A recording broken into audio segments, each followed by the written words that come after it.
નમસ્કાર ખેડૂત મિત્રો, ખોડાલ પ્રાકૃતિક ખેતીમાં તમારું સ્વાગત કરું છું. હું છું જસુભા, ગામ સૌંદરડી, તાલુકો વના, જિલ્લો ગીર સોમનાથ.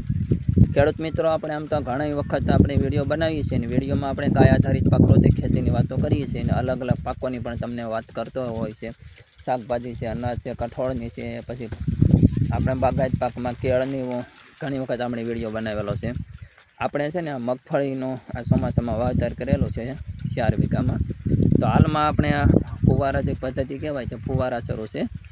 હાલમાં અમારે વરસાદની ઘટ છે અને મગફળીમાં પિયતની જરૂર છે, તો ફુવારાથી પિયત આપીએ છીએ. આ 100% આપણે પ્રાકૃતિક રીતે મગફળીનું વાવેતર કરેલું છે. જો તમને વાત કરો ને શરૂઆતમાં, તો આપણે આમાં બિયારણ અને બીજા અમૃતનો પટ આપેલો હતો.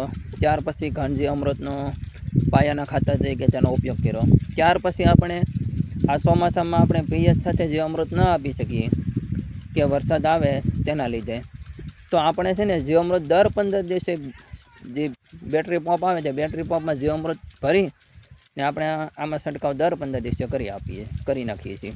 આ જો આ બેરલ છે ને, આ બેરલમાં જે અમૃત હતો, આ જે અમૃત આપણે છે ને ગઈકાલે જ આપણે આ જે અમૃતનો છંટકાવ કરી ત્યાર પછી આપણે આમાં પિયત આપીએ છીએ.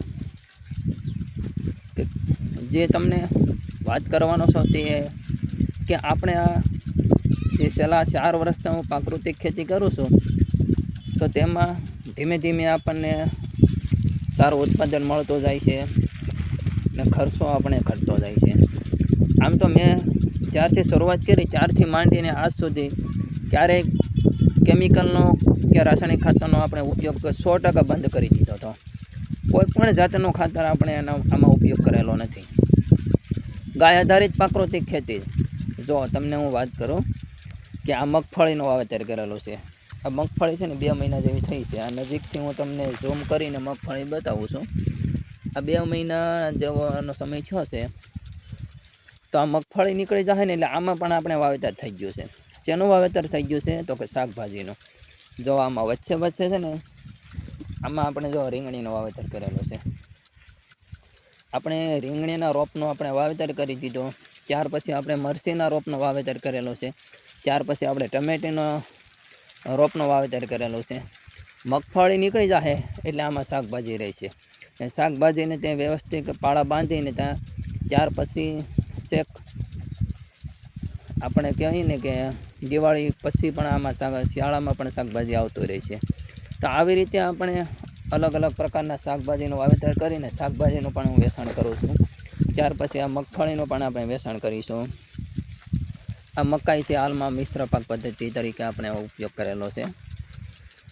ખેડૂત ભાઈઓ, જે તમને વાત કરવા માગું છું કે તમે પણ, હું તો 7.5 વીઘામાં ગાય આધારિત પ્રાકૃતિક ખેતી કરું છું, તો તમને એમ થાય કે અમારે પણ અપનાવી છે તો 1 વીઘા 2 વીઘામાં કે અડધા વીઘામાં પ્રાકૃતિક ખેતી અપનાવીએ, ગાય આધારિત પ્રાકૃતિક ખેતી આપણે અપનાવીએ, તો આપણા પરિવાર માટે, આપણા કુટુંબ માટે આપણે સારો અનાજ તેને ખવડાવી શકીશું, સારો શાકભાજી ખવડાવી શકીશું. તો આપણને સ્વાદ તો સારો આવશે, સાથે સાથે આપણું શરીર પણ નિરોગી રહેશે.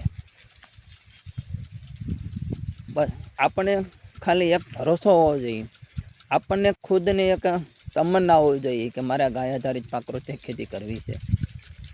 તો ગાય આધારિત પ્રાકૃતિક ખેતી કોઈ અલગથી કોઈ ખેતી નથી ને એવી કોઈ ખેતી પણ નથી કે તેના માટે આપણે બહુ અભ્યાસ કરવો પડે. થોડી ઘણી આપણી પાસે માહિતી હોય ને આ જે પ્રાકૃતિક ખેતીના આયામો છે તેનો ઉપયોગ કરીએ તો ગાય આધારિત પ્રાકૃતિક ખેતી સરળતાથી કરી શકીએ. હાલમાં હું કરું છું. શરૂઆતના દિવસોમાં હું ગાય આધારિત પ્રાકૃતિક ખેતીમાં જીવામૃત, ઘન જીવામૃત, બીજા અમૃતનો પટ આપતો. આ પોષણ વ્યવસ્થા હતી. ને જ્યારે સંરક્ષણ વ્યવસ્થા આવે ત્યારે આપણે, જ્યારે રોગ જીવાત આવે ત્યારે નિમાસ્ત્ર, બ્રહ્માસ્ત્ર, અગ્નિ અસ્ત્ર, 10 પરિણીકા, આવા અલગ અલગ પ્રકારના અસ્ત્રો આવે છે. તે અસ્ત્રોનો છંટકાવ કરીને રોગને પણ આપણે કંટ્રોલમાં લેતા હતા. પણ આજે છેલ્લા 1 થી 1.5 વર્ષથી આ અસ્ત્રોનો પણ મને ઉપયોગ કરવો પડતો નથી. રોગ જીવાત આવે પણ ઓટોમેટિક એની મેળાએ કુદરતી રીતે તે કંટ્રોલમાં આવી જાય છે. હાલમાં હું આને મારા ખેતરમાં ફક્ત ને ફક્ત બીજા અમૃતનો પટ આપું છું, ઘન જીવામૃતનો પાયાના ખાતર તરીકે ઉપયોગ કરું છું ને દર 15 દિવસે જીવામૃત આપું છું. તો તમે પણ ગાય આધારિત પ્રાકૃતિક ખેતી થોડી ઘણી અપનાવો ને આપણા કુટુંબમાં આપણા પરિવાર માટે સારો આપણે એને ખોરાક ખવડાવી શકીએ તે જ આજે વાત કરવાની હતી. બસ અસ્તુ. જય જવાન જય કિસાન.